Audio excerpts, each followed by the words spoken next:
सरस्वतीला दुर्बुद्धी सुचली आणि त्या तिच्या विकल्पाला, त्या दुर्विचाराला शेजारणीनं खत पाणी घातलं.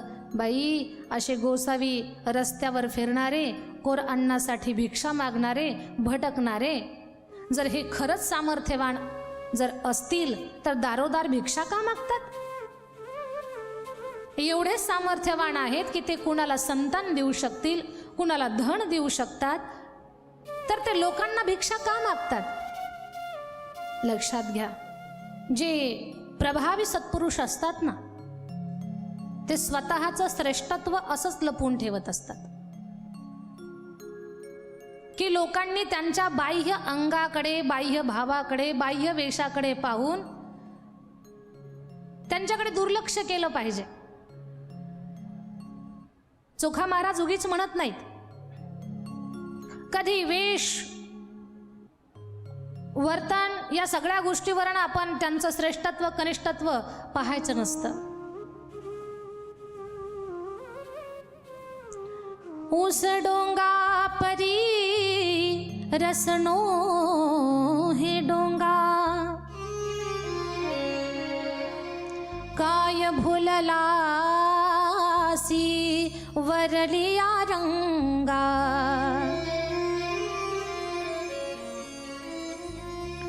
चोखा डोंगा परी भावनो हे डोंगा, काय भुललासी वरलिया रंगा.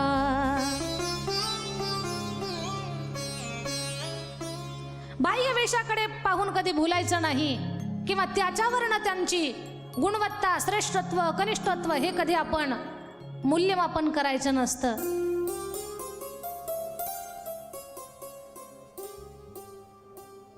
शेजारणीनं असं काही भडकवलं की अगं असल्या फिरणाऱ्या गोसाव्यावरती विश्वास ठेवू नको, आणि तुझ्या पतीला जर कळालं तर तुझी काही बरी गत नाही. सरस्वती म्हणते, अगं सखी, त्या गोसाव्यानं हे सुद्धा सांगितलंय की पतीची सेवा कर, पतीवर श्रद्धा ठेव, पतिव्रता धर्माचं पालन कर. ती म्हणते असंच सांगत असतात, मनावर घ्यायचं नसतं. आणि मग साधून सांगितलेल्या गोष्टीपासून ती परावृत्त झाली. जे भस्म तिला सेवन करायचं होतं तिनं ते उकिरड्यात टाकून दिलं, उकिरड्यात भस्म फेकून दिलं. स्वतःच्या ग्रहकार्याला लागलेली आहे, तिचा रोजचा नित्यक्रम तो चालू आहे. पण माझ्या ताईंनो, खूप मोठी गोष्ट तिच्या हाताला लागली होती, पण तिच्या दुर्बुद्धीनं ती गोष्ट तिच्यापासून दूर गेली. आता त्या भस्मामध्ये हरिनारायणाचा संचार होऊन ते गोरक्षनाथ रूपामध्ये प्रकट होणार आहेत, पण त्याच्यासाठी काही काळ जाणार आहे. का बरं? आत्ताच मत्स्येंद्रनाथाने भस्म दिलंय आणि मत्स्येंद्रनाथानं सांगितलंय मी 12 वर्षानं येईल. हे तिनं जर सेवन केलं असतं तर 9 महिन्यानंच तिला तिच्या पोटी साक्षात हरिनारायणाचा अवतार गोरक्षनाथाचा जन्म झाला असता. पण ते सौभाग्य 12 वर्ष दूर लोटलं.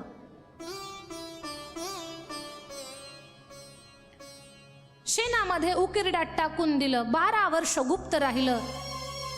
उकिरड्यामध्ये फेकलेल्या त्या भस्मामध्ये, त्या विभूतीमध्ये हरिनारायणाचा संचार झाला आणि तिथेच त्या स्थितीमध्ये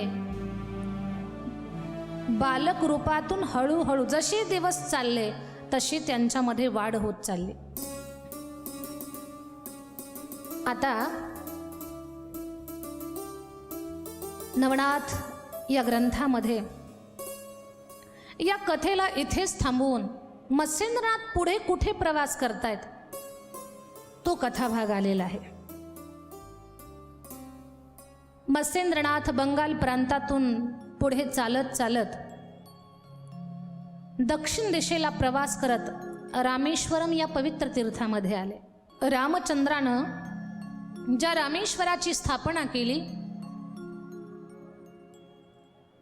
4 धामापैकी एक धाम रामेश्वरम.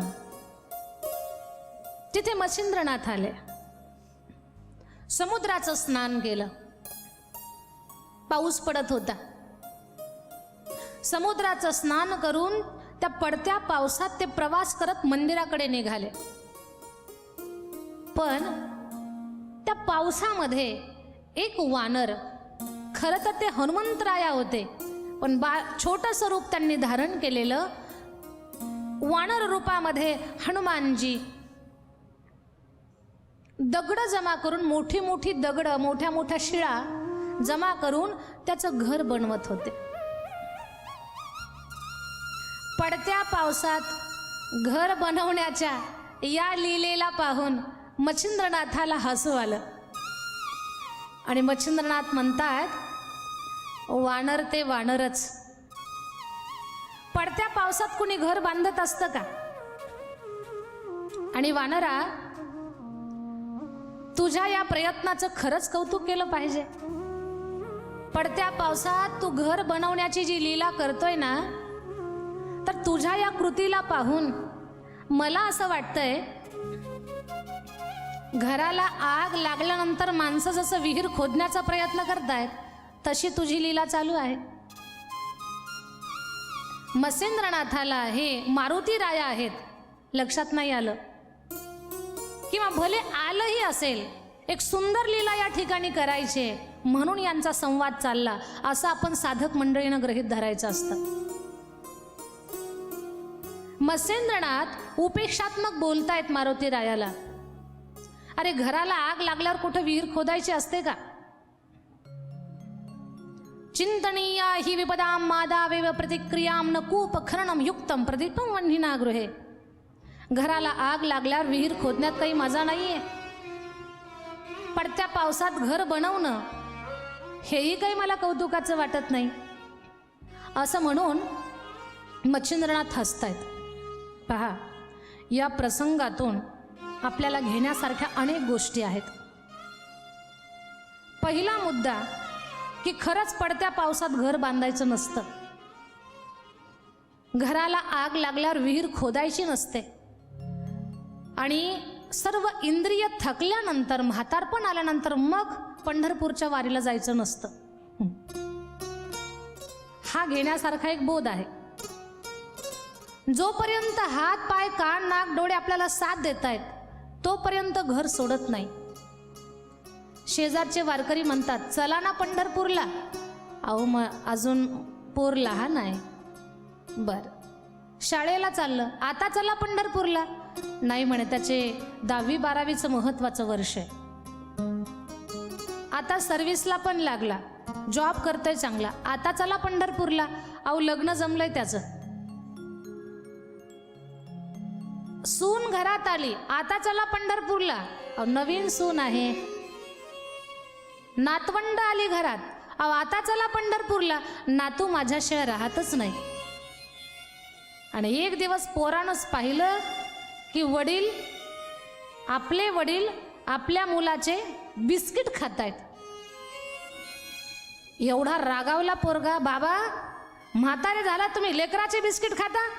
हातात दांडा घेतला, मग म्हाताऱ्याच्या हातात झेंडा आला. मग म्हातारा निघालं, ज्ञानोबा तुकाराम.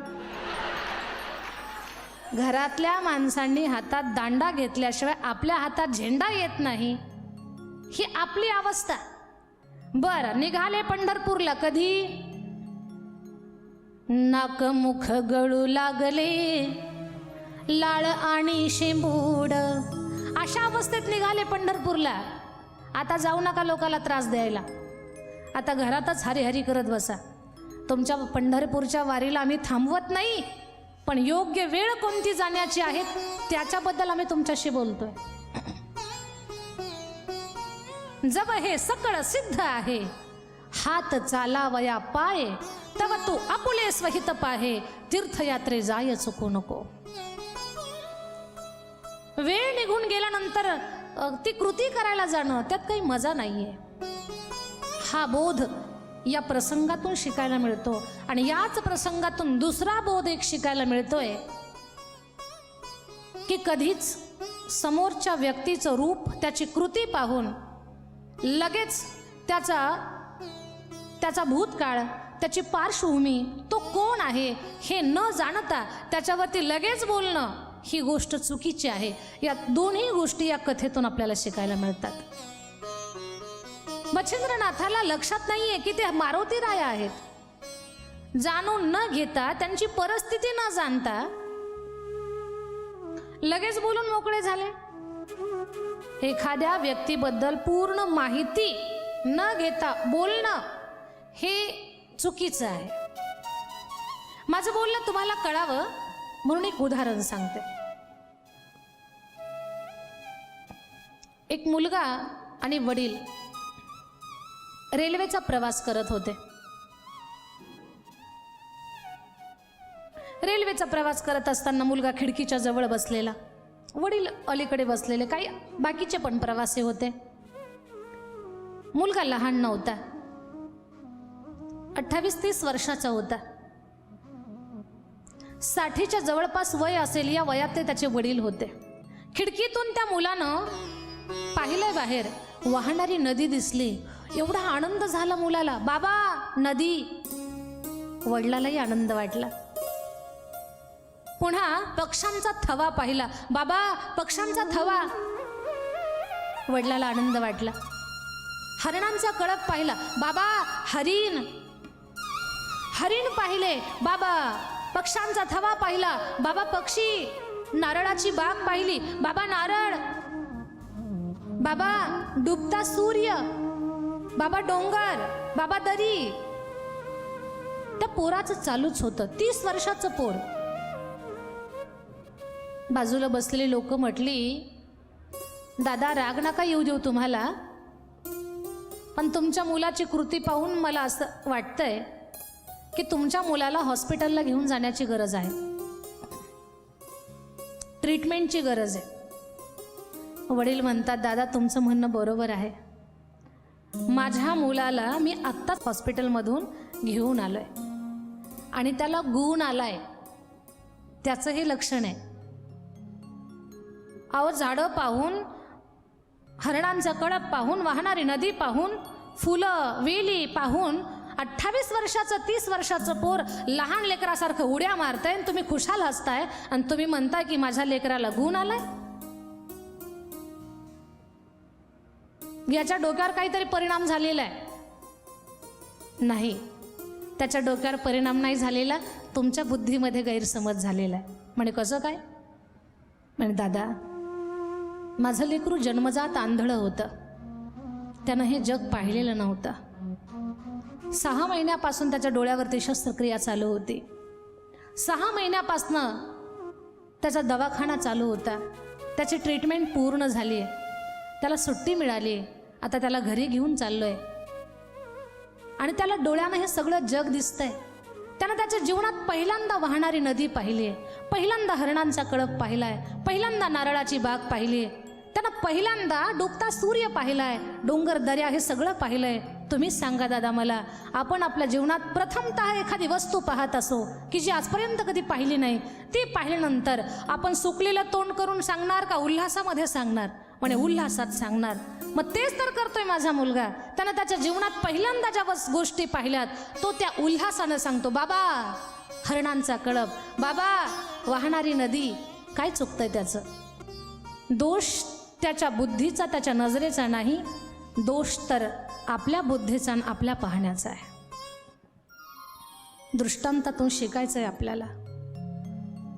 कुणाचा भूतकाळ, त्या पार्श्वभूमी, त्या माणसाची प्रसंगाच्या अगोदरची स्थिती, तिचा अभ्यास न करता मत मांडून कधीही मोकळं व्हायचं नाही. अगोदर सगळ्या घटनांचा, प्रसंगाचा, भूतकाळाचा अभ्यास करायचा आणि मग मत मांडायचं. मच्छिंद्रनाथ बोलून मोकळे झाले. आता याच कथेतून हे घेण्यासारखे 2 भाव मी तुमच्या समोर मांडलेले आहेत. या 2 भावांचं चिंतन कधीतरी आपलं जीवन जगताना कुठेतरी प्रसंगाला आपल्याला उपयोगी पडेल. कधीतरी अनावधानानं कुणाला काही बोलून जाताना ही कथा आठवा, किंवा कथा जर आठवली तर बोलण्याला ब्रेक द्याल तुम्ही आणि मग विचार करताल. त्यांनी सांगितलं आपल्याला कथेतून की अविचारीपणानं काही बोलून जायचं नाही, अगोदर पूर्ण परिस्थिती जाणून घ्यायची, नंतर बोलायचं, तर आपल्या बोलण्याला महत्त्व राहील.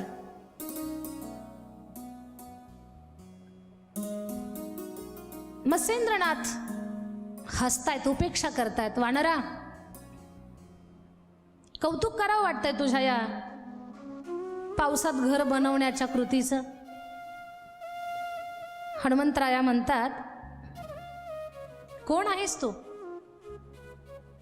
की माझ्या कृतीचं तुला हसू येत आहे? मत्स्येंद्रनाथ बोलले, मी जती आहे. जती? हो, मी जती आहे. हनुमंतराया हसायला लागले. हनुमंतराया म्हणतात, माझ्या पाहण्यामध्ये एकच जती आहे, महाबली हनुमान. दुसरा कुणी जती माझ्या पाहण्यात नाही. आता हनुमंतराया, मी हनुमंतराया आहे हे व्यक्त करत नाहीयेत, सांगत नाहीयेत. मी हनुमंतराया आहे हे लपवून ठेवतात आणि बोलताना काय म्हणतात, मला माहिती आहे माझ्या पाहण्यात एकच जती आहे हनुमान. तू दुसरा जती कुठून आला आणि तुला कोणी जती पदवी दिली? पदव्या या काय बाजारात मिळतात का? अगोदर परीक्षा द्यावी लागते, त्या परीक्षेत उतरावं लागतं, तेव्हा पदवी मिळत असते. अभ्यास करावा लागतो, साधना करावी लागते. डॉक्टरकीचा अभ्यास न करता डॉक्टर पदवी मिळाली तर त्या डॉक्टरकडे कोणी औषध घ्यायला जाईल काय? किंवा त्यांच्या डॉक्टरकीला काही महत्त्व राहील का? मी तुझी अगोदर परीक्षा घेईल, नंतरच ठरवीन तू जती आहेस का नाही. मत्स्येंद्रनाथ म्हणतात, माझी परीक्षा घेण्यासाठी तुझ्याकडे ती योग्यता आहे का? अरे म्हणे, मी हनुमंतरायाच्या सानिध्यात राहिलेलो आहे. हनुमंतरायाचं बल बुद्धी मला माहिती आहे. हनुमंतराया एवढं बल नाही, पण त्यांच्या बलाचा 1000वा भाग, ती विद्या, ते बल माझ्याकडे आहे. तुझ्यासोबत मी आता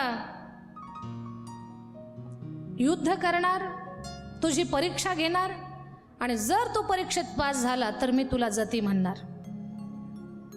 मत्स्येंद्रनाथ म्हटले, ठीक आहे, काही हरकत नाही.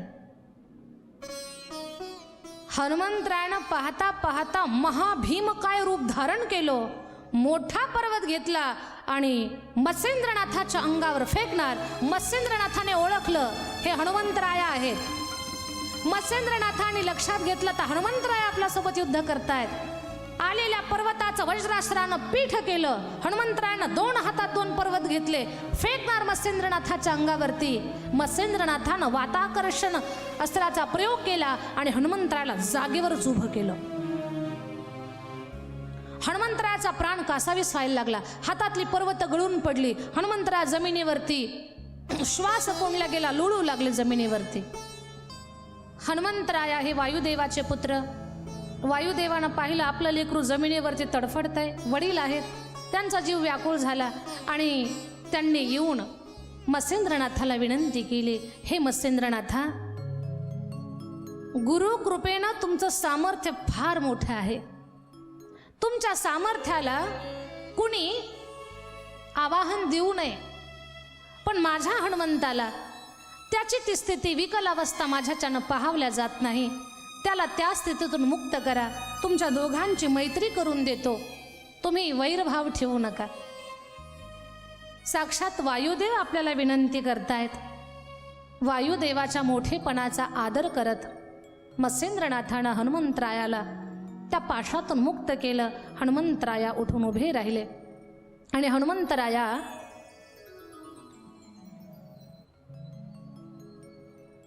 वायुदेवाला पाहून म्हणतात, बाबा तुम्ही हा हनुमंता, हे मत्स्येंद्रनाथ कवी नारायणाचा अवतार आहेत. नाथ पंथाचा प्रसार प्रचार आणि जनमानसाचं कल्याण यांच्या माध्यमातून होणार आहे.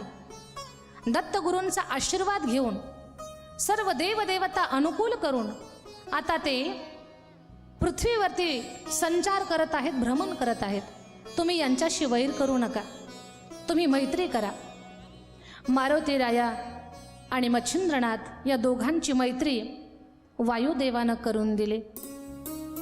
मत्स्येंद्रनाथ म्हणतात, हे हनुमंतराया, तुम्ही हातात पर्वत घेतल्यानंतर मी ओळखलं तुम्हाला, पण जेव्हा मी सर्व देवदेवतांना प्रसन्न करून घेतलं होतं तेव्हा तुम्ही सुद्धा मला कौल दिला होता.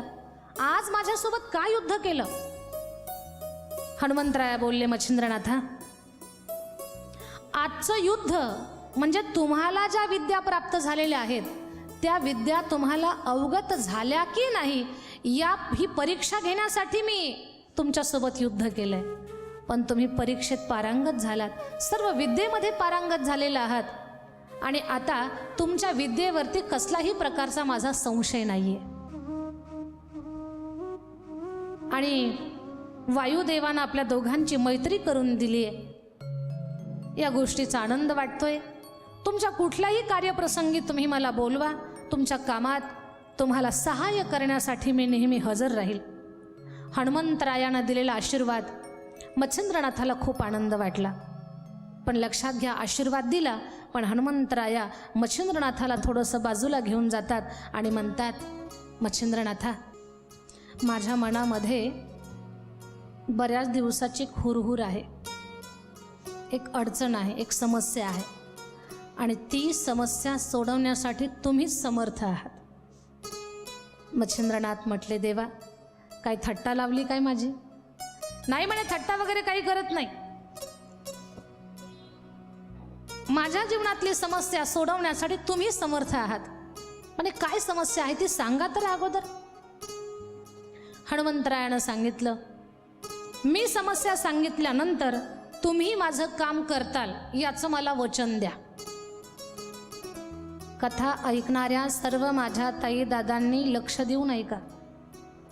जीवन जगत असताना फार सतर्कतेनं माणसानं जीवन जगलं पाहिजे. आपल्या गुरुला वचन देताना, आपल्या श्रद्धास्थानाला वचन देताना अंतःकरणात भय बाळगण्याची गरज नाही. पण सामान्य जीवन जगत असताना वचन देताना 1000 वेळा विचार करायचा. आनंदात कुणाला शब्द द्यायचा नाही,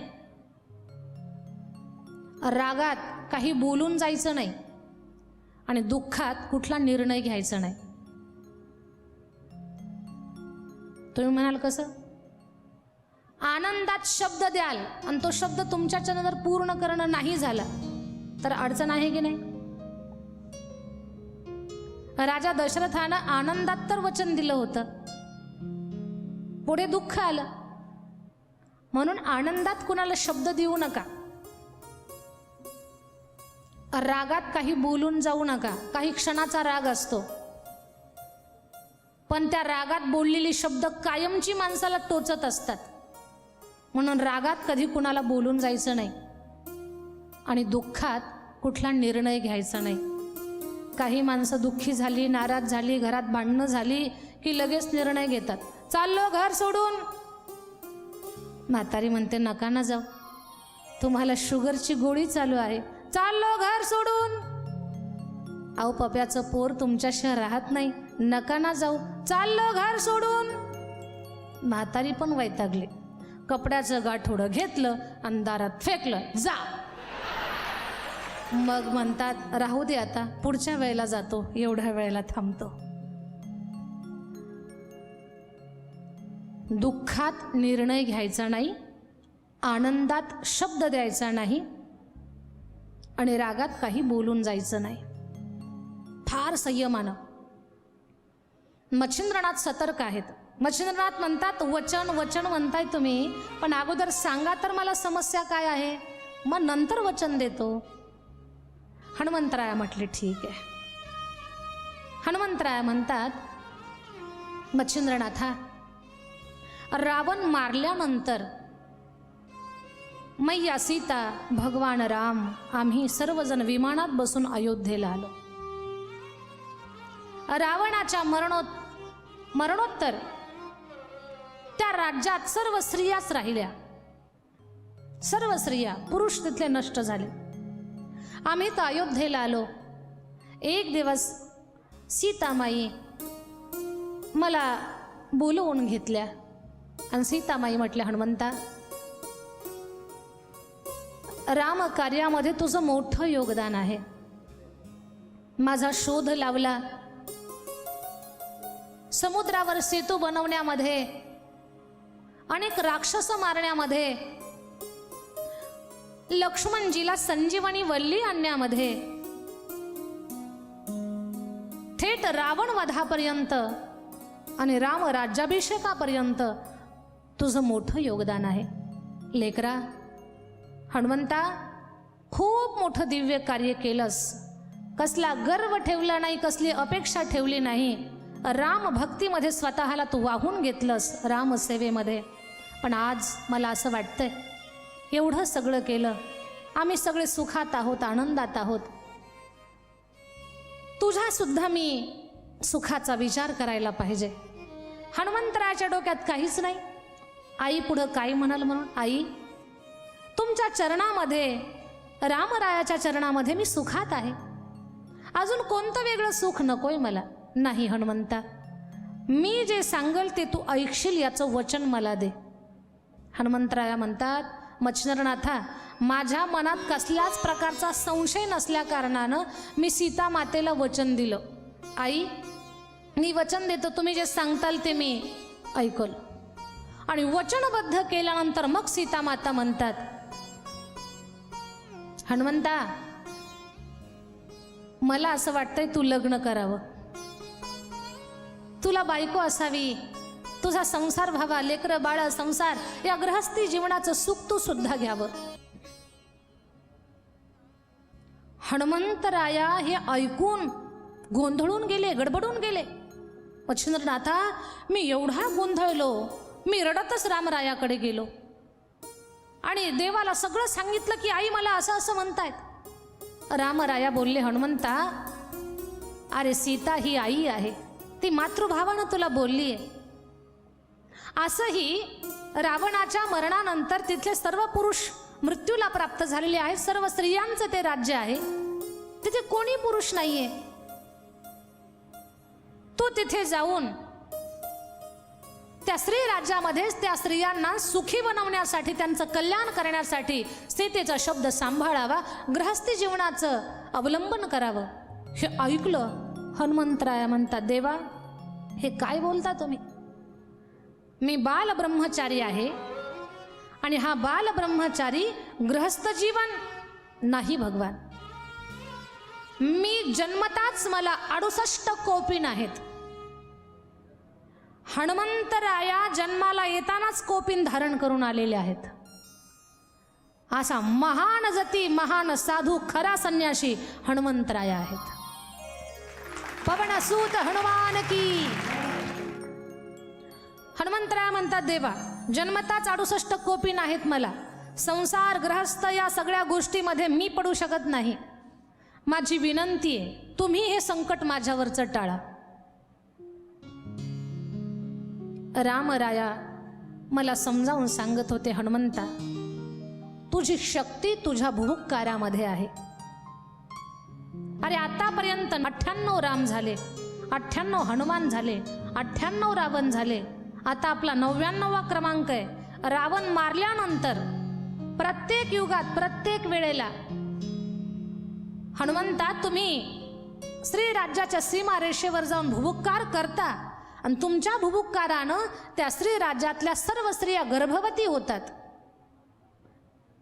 पण देवा, मग माझं बालब्रह्मचारी व्रत भंग होईल ना? नाही हनुमंता, तुमच्या भुभुक्कारातून त्या गर्भवती होतात आणि त्यांच्या पोटी मुलीच जन्माला येतात.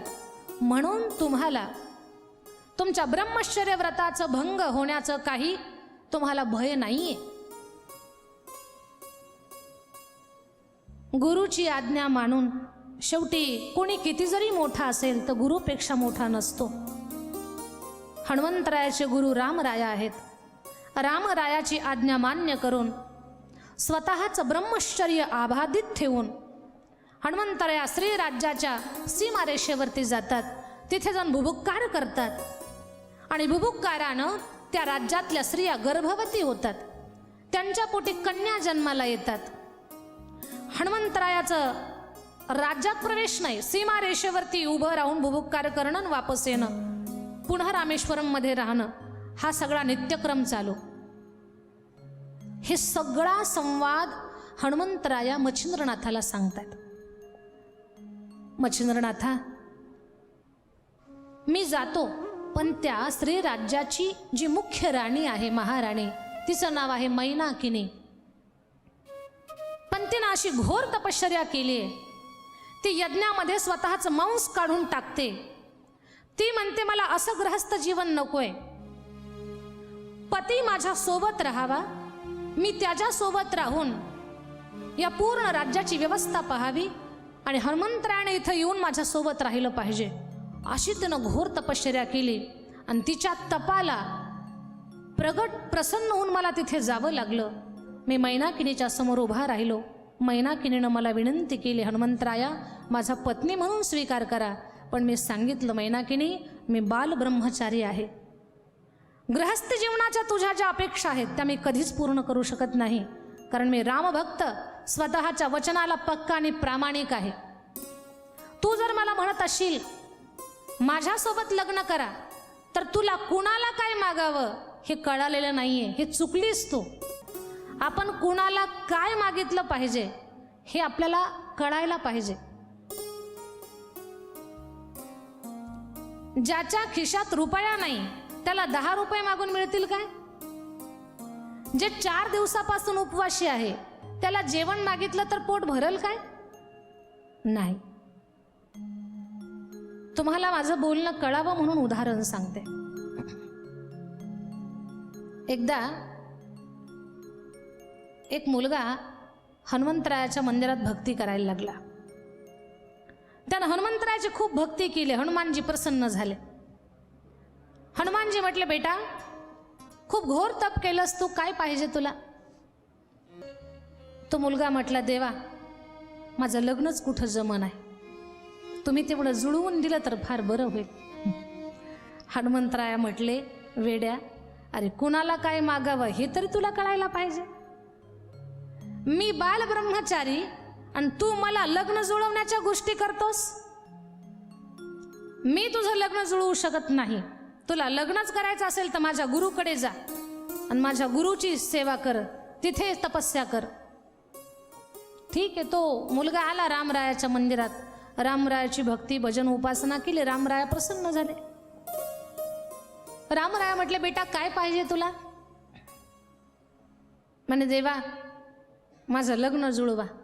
रामराया म्हटले, ओके काही हरकत नाही. म्हणे, कशी पत्नी पाहिजे? म्हणे, तुम्ही द्याल तशी. माझी एकही अट नाही.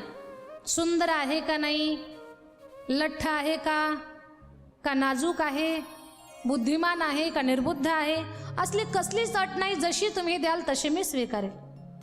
आणि खरंच त्याचं 8च दिवसामध्ये लग्न झालं. लग्न झालं की काही काही भागात प्रथा असतात आपल्या कुलदेवाला जाण्याच्या. त्याचं कुलदैवत होतं जेजुरीचे खंडेराया. तो होता 35 किलो आणि बायको होती 135 किलो. जेजुरीला गेला आणि जेजुरीच्या पायऱ्या चढण्याची प्रथा आहे. बायकोला खांद्यावर घ्यायचं मग पायऱ्या चढायच्या. याला टेन्शन आलं. बायको म्हटली, काळजी करू नका, आपण नियम उलटा करू. इथे नवरदेव नवरीला खांद्यावर घेतात तर मी उलटा करते, मीच तुम्हाला खांद्यावर घेते आणि पायऱ्या चढून जाते. तिनं याला खांद्यावर घेतलं आणि पायऱ्या चढायला लागली. प्रचंड मोठा गर्दीचा लोट आला आणि त्या गर्दीच्या लोटमध्ये हे वर गेलं आणि ती गेली खाली. यानं 8 दिवस बायको शोधली पण त्याला सापडली नाही. रडत रडत रामरायाच्या मंदिरात आलं. 8 दिवस देवाचा धावा केला. रामराया म्हटले, बेटा काय झालं, लग्न अजून झालं नाही का? म्हणे, देवा लग्न झालं, कुळदेवाला गेलो पण बायकोच हरवली, माझी शोधून द्या. रामराया म्हटले, तुला काही कळतं की नाही?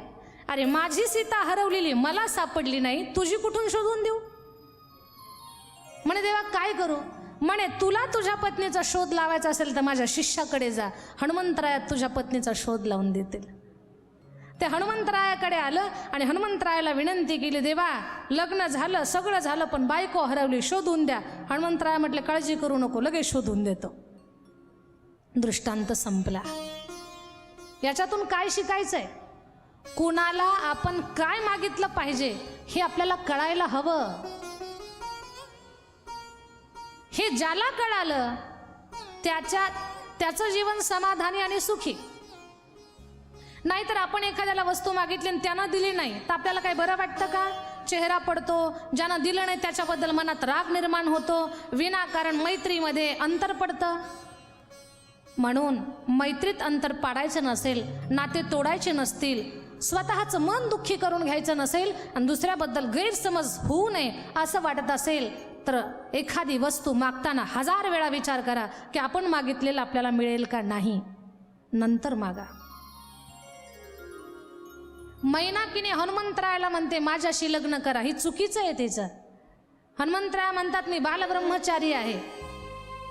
तू पूर्ण शरीर जरी अग्नीच्या स्वाधीन केलं तरी तुझी इच्छा पूर्ण होऊ शकत नाही. हा, तुला वचन देतो. कवी नारायणाचा अवतार मत्स्येंद्रनाथ, त्यांना मी घेऊन येईल आणि त्यांना तुझ्या स्वाधीन करेल. ते तुझ्यासोबत राहतील. पती पत्नी दोघांचा संसार, गृहस्थ जीवन आणि तुझी राज्यव्यवस्था चालवण्यामध्ये ते तुला मदत करतील.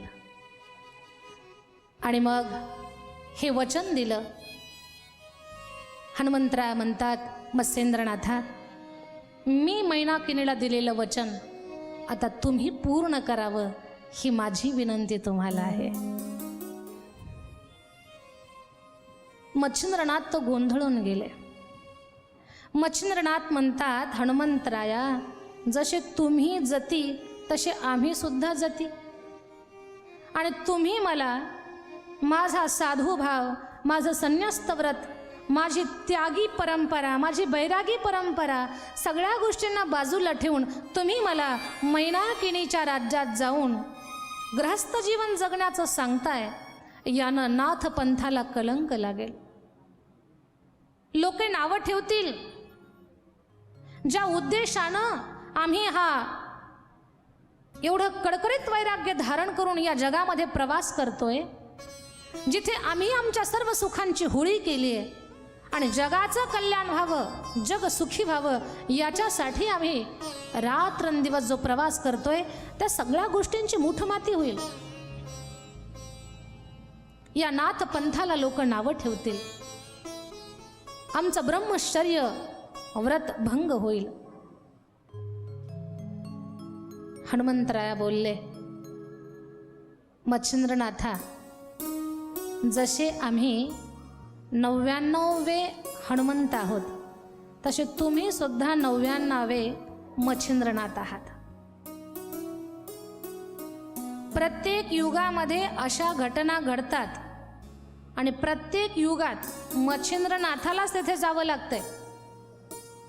तुमचं व्रत भंग होईल, कुणी नाथपंथाला नाव ठेवल, ही गोष्ट घडणार नाही.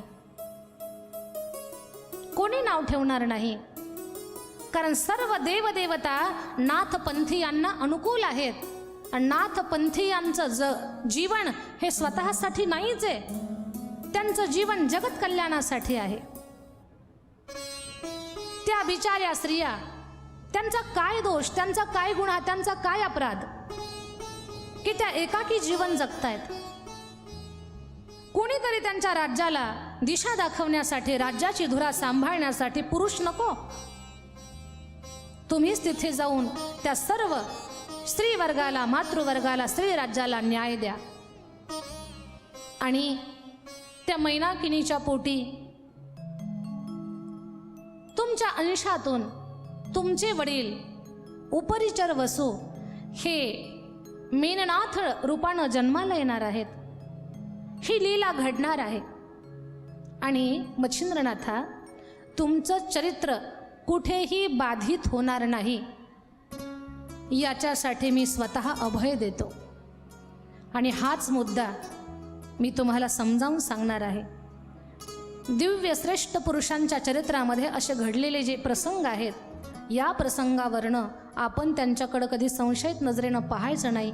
त्यांच्या चरित्रात आलेले असे प्रसंग म्हणजे त्यांच्या जीवनातल्या त्या लीला आहेत, हे पटवून देण्यासाठी मी तुम्हाला काही उदाहरणं सांगणार आहे, पण ते आपण पुढे पाहू.